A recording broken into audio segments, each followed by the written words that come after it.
દેશ અને દુનિયામાં વસતા મારા વહાલા ગુજરાતી ભાઈઓ બહેનો સૌને મારા નમસ્કાર. આપણા ગુજરાતના 66માં સ્થાપના દિવસ અવસરે મારી અને મારા મંત્રીમંડળની સૌ ગુજરાતીઓને ખૂબ ખૂબ શુભેચ્છાઓ પાઠવું છું. મહાત્મા ગાંધી, સરદાર સાહેબ, સ્વામી દયાનંદ સરસ્વતી, શ્યામજી કૃષ્ણ વર્માના આશીર્વાદ, પરમ પૂજ્ય રવિશંકર મહારાજ, ઇન્દુ ચાચા જેવા અનેક મહાપુરુષોની પ્રેરણા અને માર્ગદર્શન, લોકોનો અવિરત કઠોર પરિશ્રમ, બધાના સહયોગથી ગુજરાતે પોતાની વિકાસ યાત્રા શરૂ કરી હતી. આજે એ સૌના ઋણ સ્વીકાર કરવાનો અવસર છે.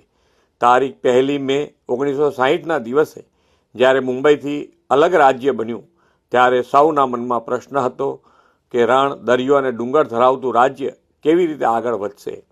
પરંતુ 1960થી 2000ના 4 દાયકાની ગુજરાતની વિકાસ યાત્રા અને 2001 પછીના 2.5 દાયકાની અવિરત વિકાસ યાત્રાનો દીવા જેવો સ્પષ્ટ ફરક સૌ કોઈ આજે જોઈ શકે છે. ગુજરાત આજે વિકાસની એવી ઊંચાઈ પર છે કે વિશ્વ આખું ગુજરાત તરફ આકર્ષાયું છે. તેના મૂળમાં છે આપણને મળેલું શ્રી નરેન્દ્રભાઈ મોદી જેવું વિઝનરી નેતૃત્વ અને વિકાસ માટેની પ્રતિબદ્ધતા. આદરણીય શ્રી મોદી સાહેબે વિકાસની રાજનીતિનો યુગ ગુજરાતમાં વિકસાવ્યો. ગુજરાત તેમની પ્રેરણાથી આજે દેશના વિકાસનું રોલ મોડેલ બની ગયું છે. જનતા જનાર્દનને પણ આ અવિરત વિકાસ યાત્રાને સતત આગળ ધપાવવા માટે શ્રી મોદી સાહેબના નેતૃત્વમાં અપાર વિશ્વાસ અને ભરોસો મૂક્યો છે. એ જ ભરોસો અને વિશ્વાસ તમે સૌએ સ્થાનિક સ્વરાજ્યની સંસ્થાઓની તાજેતરની ચૂંટણીમાં પણ અમને પ્રચંડ સમર્થન આપીને અકબંધ રાખ્યો છે. આ પ્રેમનો નતમસ્તકે અમે ઋણ સ્વીકાર કરીએ છીએ.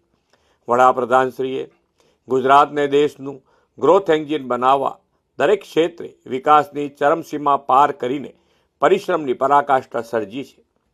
વડાપ્રધાનશ્રીએ વીજળી, પાણી, રોડ નેટવર્ક, આરોગ્ય, શિક્ષણ અને સામાજિક સેવાઓની બેઝિક જરૂરિયાતો સંતોષવા ઉપર ફોકસ કરીને આ બધા ક્ષેત્રોમાં આમૂલ પરિવર્તન લાવી દીધું છે. આજે જ્યોતિ ગ્રામ યોજનાથી 24 કલાક સતત 3 ફેઝ વીજળી રાજ્યના અંતરિયાળ વિસ્તારોના ગામો સુધી મળી રહી છે. વીજળી ઉત્પાદનની ક્ષમતા 8,750 મેગાવોટમાંથી વધીને લગભગ 53,000 મેગાવોટ થઈ છે. ગુજરાત દેશનું એકમાત્ર રાજ્ય છે જ્યાં ગેસ ગ્રીડ, વોટર ગ્રીડ અને ઇલેક્ટ્રિસિટી ગ્રીડનું નિર્માણ થયું છે. ઘરની વીજળી સ્વયં બનાવવા આજે સે સોલારનો સંપર્ક કરો.